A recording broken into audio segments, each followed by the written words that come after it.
High hello welcome back to our YouTube channel. ನಾನು ನಿಮ್ಮ ಚೈತ್ರ. ಎಲ್ಲರೂ ಹೇಗಿದ್ದೀರಾ? ಎಲ್ಲರೂ ಚೆನ್ನಾಗಿದ್ದೀರಾ ಅಂತ ಭಾವಿಸ್ತಾ ಇವತ್ತಿನ ಲಾಗ್ನ ಸ್ಟಾರ್ಟ್ ಮಾಡ್ತಾ ಇದ್ದೀನಿ. ಇವತ್ತು ಪ್ಲ್ಯಾನಿಂಗ್ ಇಲ್ಲ ಏನೇನಾಗುತ್ತೆ ಅನ್ನೋದು, ಬಟ್ ಏನೇನೆಲ್ಲ ಆಗುತ್ತೆ ಅದನ್ನು ರ್ಯಾಂಡಮ್ ವಿಡಿಯೋ ಥರ ಮಾಡಿ ನಿಮಗೆ ತೋರಿಸೋಣ ಅಂತ ಅಂದ್ಕೊಂಡಿದ್ದೀನಿ. ಒಂದು ರ್ಯಾಂಡಮ್ ಲಾಗ್ ಆಗಿರುತ್ತೆ, ಡೇ ವಿತ್ ಮೈ ಲೈಫ್ ಅನ್ನೋ ರೀತಿ. ಏನೇನೆಲ್ಲ ಆಗುತ್ತೆ ಅದನ್ನು ನಾನು ನಿಮ್ಮ ಜೊತೆ ಶೇರ್ ಮಾಡ್ಕೊತಾ ಹೋಗಿ. ಇವತ್ತಿನ ತಿಂಡಿ ಬಂದು ಬಿಸಿಬೇಳೆಬಾತ್ ಮಾಡಿದರು ಅಮ್ಮ. ತುಂಬಾ ಚೆನ್ನಾಗಿ ಮಾಡ್ತಾರೆ ಬಿಸಿಬೇಳೆಬಾತ್ ರೆಸಿಪಿ. ನಾನು ಈ ರೆಸಿಪಿನ ಆಲ್ರೆಡಿ ನಾನು ಶೇರ್ ಮಾಡಿದ್ದೀನಿ ನನ್ನ ಹಳೇ ಲಾಗ್ಸ್ಗಳಲ್ಲಿ. ಯಾರಿಗಾದ್ರು ರೆಸಿಪಿ ಬೇಕಂದ್ರೆ ಅದನ್ನು ನೋಡ್ಬೋದು, ಇಲ್ಲಾಂದರೆ ರೀಸೆಂಟಾಗಿ ಇನ್ನೊಂದು ಸಲ ಯಾವಾಗಲಾದ್ರು ಮಾಡಿದಾಗ ಅದನ್ನು ಕೂಡ ಶೇರ್ ಮಾಡ್ತೀನಿ.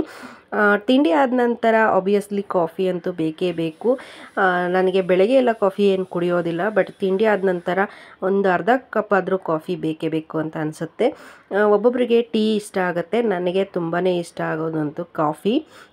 ಅದರಲ್ಲೂ ಈ ನೆಸ್ಕೆಫೆ ಬ್ರೂ ಅಂತ ಎಲ್ಲ ಇದ್ದರೆ ತುಂಬಾ ಇಷ್ಟ ಆಗುತ್ತೆ. ಸ್ಟ್ರಾಂಗ್ ಆಗಿರಬೇಕು ಕಾಫಿ ನನಗೆ.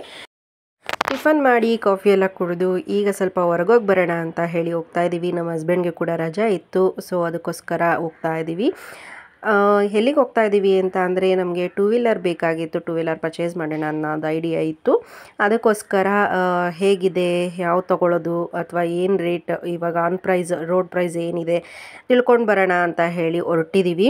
ನಾವು ಮೊದಲಿಗೆ ಹೋಗಿದ್ದು ಡಾಕ್ಟರ್ ರಾಜ್ಕುಮಾರ್ ರೋಡ್ ಅಲ್ಲಿರೋ ಶೋರೂಮ್ಗೆ ಹೋಗಿದ್ವಿ. ಅಲ್ಲಿ ನಮಗೆ ಅಷ್ಟು ಸ್ಯಾಟಿಸ್ಫೈಡ್ ಆಗಲಿಲ್ಲ, ಏಕೆ ಅಂದರೆ ಅಲ್ಲಿ ಯಾವುದು ಡಿಸ್ಪ್ಲೇಗೆ ತೋರಿಸೋವಂಥದ್ದು ಗಾಡಿಗಳು ಕೂಡ ಇರಲಿಲ್ಲ. ಹಾಗೆ ಇವಾಗ ಬುಕ್ಕಿಂಗ್ ಮಾಡಿದ್ರೆ 1 ಮಂತ್ ಬೇಕು ಅದು ಬರೋದಕ್ಕೆ ಅಂತ ಕೂಡ ಹೇಳ್ತಾಯಿದ್ರು.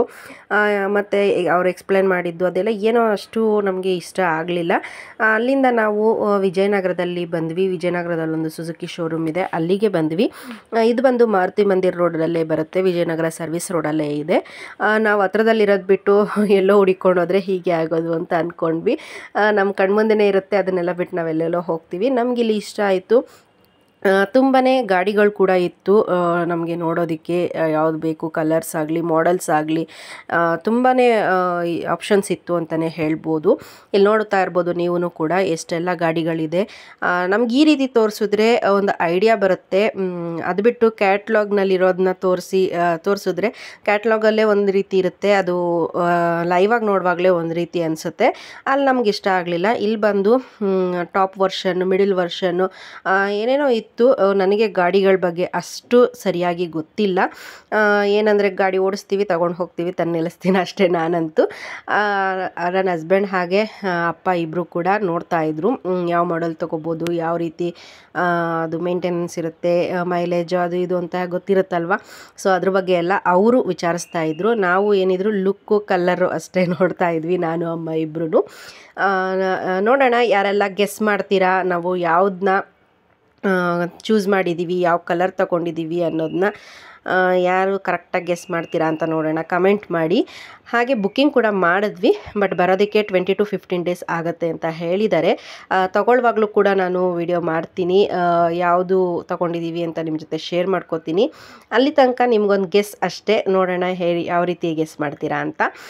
ಹಾಗೆ ಮೇಲೆ ಬಂದು ಗೋಡನ್ನಿಂದ ಮೇಲೆ ಬಂದು ಏನೆಲ್ಲ ಪ್ರೊಸೀಜರ್ಸ್ ಇದೆ, ಪ್ರೈಸ್ ಏನಿದೆ ಮತ್ತು ಎಕ್ಸ್ಟ್ರಾ ಫಿಟ್ಟಿಂಗ್ಸ್ ಏನಿದೆ ಅದ್ರ ಬಗ್ಗೆ ಎಲ್ಲ ಎಕ್ಸ್ಪ್ಲೇನ್ ಮಾಡ್ತಾ ಇದ್ದಾರೆ. ಅದ್ರ ಬಗ್ಗೆ ಕೂಡ ನೋಡ್ತಾ ಇದ್ದಾರೆ. ಕ್ಯಾಶ್ ಕೊಟ್ಟರೆ ಯಾವ ರೀತಿ, ಲೋನಲ್ಲಾದರೆ ಯಾವ ರೀತಿ, EMI ಎಷ್ಟು, ಈ ರೀತಿ ಎಲ್ಲ ಕೂಡ ಅವರು ಎಕ್ಸ್ಪ್ಲೇನ್ ಮಾಡ್ತಾಯಿದ್ರು. ಲೋನ್ ಆದರೆ ಸ್ವಲ್ಪ ಪ್ರೊಸೀಜರ್ಸ್ ಜಾಸ್ತಿ ಇರುತ್ತೆ, ಕ್ಯಾಶ್ ಆದರೆ ಅಷ್ಟೇನು ಪ್ರೊಸೀಜರ್ಸ್ ಇರೋದಿಲ್ಲ. ಮತ್ತು ಏನು ಆಫರ್ ಇದೆ ಅಥವಾ ಏನು ಡಿಸ್ಕೌಂಟ್ ಇದೆ ಅದ್ರ ಬಗ್ಗೆ ಎಲ್ಲ ಗೊತ್ತಿರುತ್ತಲ್ವ. ಏನಾದ್ರು ತೊಗೊತೀವಿ ಅಂದರೆ ಅದ್ರ ಬಗ್ಗೆ ಎಲ್ಲ ಮಾತಾಡೋ ಅಂಥದ್ದು. ಅದ್ರ ಬಗ್ಗೆ ಎಲ್ಲ ಇವರೆಲ್ಲ ಕೂತ್ಕೊಂಡು ಮಾತಾಡ್ತಾ ಇದ್ರು. ದೊಡ್ಡವ್ರು ಮಾತಾಡುವಾಗ ನಂದೇನು ಕೆಲಸ ಅಂತ ಹೇಳಿ ನಾನು ಹಾಗೆ ಜಸ್ಟ್ ವಿಡಿಯೋ ಮಾಡ್ತಾಯಿದ್ದೀನಿ.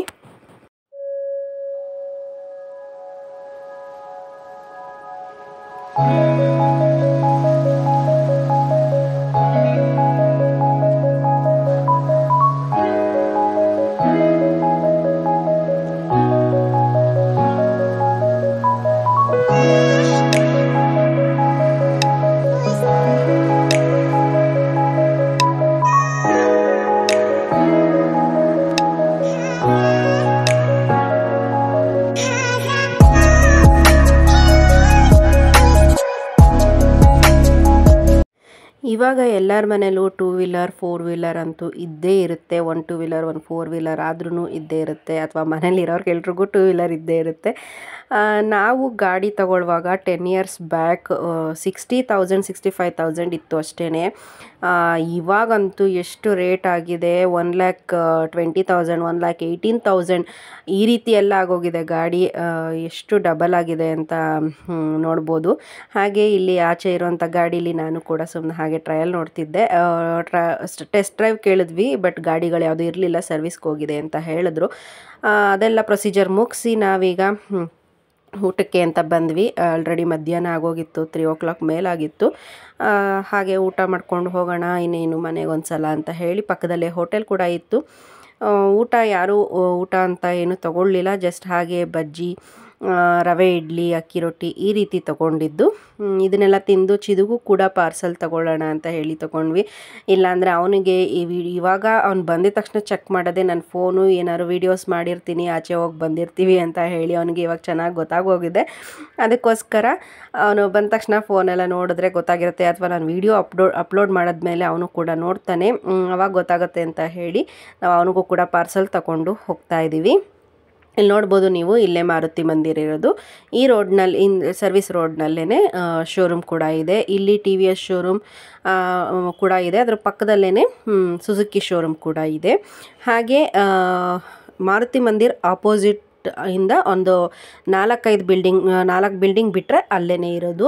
ಹಾಗೆ ಇಲ್ಲಿ JM ರೈಮಂಡ್ ಸೂಟ್ಸ್ ಅಂಗಡಿ ಕೂಡ ಇತ್ತು. ಇದು ಬಂದು ಬೇರೆ ಕಡೆ ಇತ್ತು, ಅವ್ರದ್ದೇ ಬ್ರ್ಯಾಂಚಾ ಅಥವಾ ಹೊಸದಾಗಿ ಬೇರೆದಾ ಅಂತ ಹೇಳಿ ಹಾಗೆ ನಿಂತ್ಕೊಂಡು ನೋಡ್ತಾ ಇದ್ವಿ. ನಾನು ಅಮ್ಮ ಇಬ್ರು ನಾವು ಬೇರೆ ಕಡೆ ಕೊಡ್ತೀವಿ, ಇಲ್ಲೇ ಒಂದು ಆಗಿದೆ ಅಲ್ಲ ಅಂತ ಹೇಳಿ ಕೂಡ ನೋಡ್ತಾ ಇದ್ವಿ. ಸೊ ಗಾಡಿ ಎಲ್ಲ ಇಷ್ಟ ಆಯ್ತಾ ಏನು ಅಂದ್ಕೊಂಡೆಲ್ಲ ರೋಡಲ್ಲಿ ಮಾತಾಡಿಕೊಂಡು ಬರ್ತಾ ಇದ್ದೀವಿ.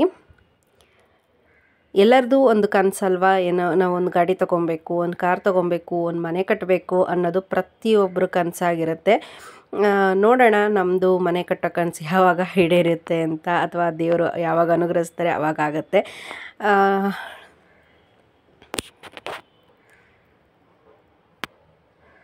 ಸೊ ಇದೆಲ್ಲ ಮುಗಿಸಿ ಮನೆಗೆ ಬಂದು ಊಟ ಮಾಡಿ ರೆಸ್ಟ್ ಕೂಡ ಮಾಡಿ ಸಂಜೆ ಸ್ವಲ್ಪ ಮಿಲ್ಗೆ ಹೋಗಬೇಕಾಗಿತ್ತು, ಫ್ಲೋರ್ ಮಿಲ್ಗೆ, ಅಲ್ಲಿಗೂ ಕೂಡ ಬಂದ್ವಿ. ಸೊ ಈ ಫ್ಲೋರ್ ಮಿಲ್ಲವರು ಒಂದು ಎಕ್ಸ್ಟ್ರಾ ಬಿಸ್ನೆಸ್ ಕೂಡ ಮಾಡ್ಕೊಂಬಿಟ್ಟಿದ್ದಾರೆ, ಗೋಲ್ಗಪ್ಪದು. ಒಂದನ್ನೇ ನಂಬ್ಕೊಂಡಿರೋದಕ್ಕಾಗೋದಿಲ್ಲ ಮೇಡಮ್, ಏನಾದ್ರು ಇನ್ನೊಂದು ಮಾಡಬೇಕು ಅಂತ ಹೇಳ್ತಾ ಇದ್ರು ಅವರು. ನನಗೂ ಅವಾಗ ಹೌದು ಕರೆಕ್ಟು ಅಂತ ಅನ್ನಿಸ್ತಾ ಇತ್ತು. ನಾವೇನೇ ಮಾಡ್ತಾಯಿದ್ರು ಅದು ಒಂದನ್ನೇ ನಂಬ್ಕೊಂಡಿರೋದಕ್ಕಾಗೋದಿಲ್ಲ, ಬೇರೆ ಬೇರೆನೂ ಕೂಡ ಮಾಡ್ತಾ ಇರಬೇಕು ಅನ್ನೋದು ಅವ್ರು ಹೇಳಿದಾಗ ನನಗೂ ಕೂಡ ಹೌದು ಅಂತ ಅನ್ನಿಸ್ತು. ಅದರಲ್ಲೂ ಈಗಿನ ಸ್ಥಿತಿಯಲ್ಲಿ ನಾವು ಏನೇ ಒಂದು ಮಾಡ್ತಾಯಿದ್ರು ಅದೊಂದನ್ನೇ ಮಾಡ್ತೀವಿ, ಅದೊಂದರಲ್ಲೇ ಇರ್ತೀವಿ ಅಂತ ಹೇಳೋಕ್ಕಾಗೋದಿಲ್ಲ. ಪ್ರತಿಯೊಂದರಲ್ಲೂ ನಾವು ಇರಲೇಬೇಕು. ಅದು ಏನೋ ಒಂದು ಸೈಡ್ ಬಿಸ್ನೆಸ್ ಅಥವಾ ಇನ್ನೇನೋ ಒಂದು ಮಾಡ್ತಾ ಇರಬೇಕು ಅಂತ ಅಂದ್ಕೊತೀನಿ. ಈಗಿನ ಜನ್ರೇಷನ್ಗೆ, ಈಗಿನ ಏನಂತಾರೆ ಬಡ್ಜೆಟ್ಗೆ ಎಲ್ಲದಕ್ಕೂ ಕೂಡ ನಾವು ಮಕ್ಕಳನ್ನ ಓದಿಸೋದಿರ್ಬೋದು, ಪ್ರತಿಯೊಂದೂ ಕೂಡ ತುಂಬಾ ಜಾಸ್ತಿ ಆಗೋಗಿದೆ ಇವಾಗ ಅಂತ ಹೇಳ್ಬೋದು. ಹಾಗೆ ರಾತ್ರಿ ಅಡುಗೆಗೂ ಕೂಡ ನಾನು ರೆಡಿ ಮಾಡ್ತಾ ಇದ್ದೀನಿ. ಸಾಂಬಾರು ಆಲ್ರೆಡಿ ಮಧ್ಯಾಹ್ನನೇ ಮಾಡಿದ್ದು, ಬಸ್ಸಾಂಬಾರು ಮಾಡಿದರು ಅಮ್ಮನೇ. ನಾವು ಶೋರೂಮ್ಗೆ ಹೋಗೋಕ್ಕೂ ಮುಂಚೆನೇ ಅಡುಗೆ ಎಲ್ಲ ಮಾಡಿ ಇಟ್ಬಿಟ್ಟು ಹೊರಟೋಗಿದ್ವಿ. ಸಂಜೆ ಅಡುಗೆ ಮಾಡೋದು ಲೇಟ್ ಆಗುತ್ತೆ ಅಂತ ಹೇಳಿ ಈಗ ಜಸ್ಟ್ ಅನ್ನ ಮತ್ತು ಸಾಂಬಾರೆಲ್ಲ ಬಿಸಿ ಮಾಡ್ತಾ ಇದ್ದೀನಿ. ಹಾಗೆ ಬೆಳಗ್ಗೆ ಬಿಸಿಬೇಳೆ ಬಾತ್ ಕೂಡ ಮಧ್ಯಾಹ್ನ ಯಾರು ಮನೇಲಿ ಊಟ ಮಾಡಿ ಇಲ್ದಿರೋದ್ರಿಂದ ಸ್ವಲ್ಪ ಜಾಸ್ತಿನೇ ಉಳಿದ್ಬಿಟ್ಟಿತ್ತು, ವೇಸ್ಟ್ ಮಾಡೋದು ಯಾಕೆ ಅಂತ ಹೇಳಿ ಅದನ್ನು ಕೂಡ ಬಿಸಿ ಮಾಡಿಕೊಂಡು ಎಲ್ಲರೂ ಸ್ವಲ್ಪ ಶೇರ್ ಮಾಡಿಕೊಂಡು ಅನ್ನ ಸಾಂಬಾರೆಲ್ಲ ಊಟ ಮಾಡ್ಕೊಂಡ್ವಿ. ಒಂದೊಂದು ಸಾರಿ ಈ ರೀತಿ ಆಗೋಗುತ್ತೆ, ಏನಾದರೂ ಇರೋವಂಥದ್ದನ್ನೇ ಅಡ್ಜಸ್ಟ್ ಮಾಡ್ಕೊಂಡು ಊಟ ಮಾಡ್ಕೊಂಡು ಮಲ್ಕೊಂಡ್ರೆ ಸಾಕು ಅನ್ನೋ ರೀತಿ ಆಗಿರುತ್ತೆ. ಒಂದೊಂದು ಸಾರಿ ಫ್ರೆಶ್ ಆಗಿ ಟೈಮ್ ಇರುತ್ತೆ, ಫ್ರೆಶ್ ಆಗಿ ಮಾಡಿಕೊಂಡು ಊಟ ಮಾಡ್ಕೊತೀವಿ. ನಿಮ್ಮ ಮನೇಲೂ ಕೂಡ ಹೀಗೇನಾ, ಅಥವಾ ಏನಾದ್ರು ಬೆಳಗ್ಗೆ ಏನಾದ್ರು ಉಳಿದ್ಬಿಟ್ಟಿದ್ರೆ ಅದನ್ನು ವೇಸ್ಟ್ ಮಾಡ್ತೀರಾ, ಅಥವಾ ಇಲ್ಲ ಊಟ ಮಾಡ್ಕೊಳ್ಳೋಣ ಅಂತ ಮಾಡ್ತೀರಾ ಅಂತ ಕೂಡ ನನಗೆ ಕಮೆಂಟ್ ಮಾಡಿ ತಿಳಿಸಿ. ಸೊ ಈ ವಿಡಿಯೋ ನಿಮಗೆ ಇಷ್ಟ ಆಗಿದೆ ಅಂತ ಅನ್ಕೊತೀನಿ. ಇಷ್ಟ ಆಗಿದ್ರೆ ಲೈಕ್ ಮಾಡಿ, ಶೇರ್ ಮಾಡಿ, ಕಮೆಂಟ್ ಮಾಡಿ. ಇನ್ನೂ ಯಾರೆಲ್ಲ ನನ್ನ ಚಾನಲ್ನ ಸಬ್ಸ್ಕ್ರೈಬ್ ಮಾಡ್ದಿರಾ ನೋಡ್ತಿದ್ದೀರಾ, ಪ್ಲೀಸ್ ಸಬ್ಸ್ಕ್ರೈಬ್ ಮಾಡ್ಕೊಂಡು ನೋಡಿ. ನಿಮ್ಮ ಸಬ್ಸ್ಕ್ರೈಬ್ ನನಗೆ ತುಂಬಾ ಇಂಪಾರ್ಟೆಂಟ್, ನಿಮ್ಮ ಸಪೋರ್ಟ್ ನನಗೆ ತುಂಬಾ ಇಂಪಾರ್ಟೆಂಟ್. ನಿಮ್ಮ ಪ್ರೀತಿ ಹಾಗೂ ನಿಮ್ಮ ಸಪೋರ್ಟ್ ನನ್ನ ಮೇಲೆ, ನನ್ನ ಚಾನಲ್ ಮೇಲೆ ಹೀಗೆ ಇರಲಿ, ಹಾಗೆ ನನ್ನ ಫ್ಯಾಮಿಲಿ ಮೇಲೂ ಕೂಡ ಹೀಗೆ ಇರಲಿ. ನೀವು ಕೂಡ ನನ್ನ ಫ್ಯಾಮಿಲಿ ಅಂತಲೇ ನಾನು ಭಾವಿಸ್ತೀನಿ. ನನ್ನ ಚಾನಲ್ನ ನೋಡೋ ಪ್ರತಿಯೊಂದು ಸಬ್ಸ್ಕ್ರೈಬರ್ಸ್ ಹಾಗೂ ವ್ಯೂವರ್ಸ್ ಕೂಡ ನನ್ನ ಫ್ಯಾಮಿಲಿ ಅಂತಲೇ ನಾನು ಇವಾಗ ನನಗೆ ಎಕ್ಸ್ಟೆಂಡೆಡ್ ಫ್ಯಾಮಿಲಿ ಆಗಿದೆ ಅಂತಲೇ ನಾನು ಅಂದ್ಕೊಂಡಿರೋ ಅಂಥದ್ದು. ಸೊ ಅದಕ್ಕೋಸ್ಕರ ಸಪೋರ್ಟ್ ಮಾಡಿ. ನಿಮ್ಮ ಪ್ರೀತಿ, ವಿಶ್ವಾಸ, ನಿಮ್ಮ ಬ್ಲೆಸ್ಸಿಂಗ್ಸ್ ನನ್ನ ಮೇಲಿರಲಿ ಅಂತ ಕೇಳ್ಕೊತೀನಿ. ಸಿಗೋಣ ಮತ್ತೊಂದು ವಿಡಿಯೋದಲ್ಲಿ. Thank you so much.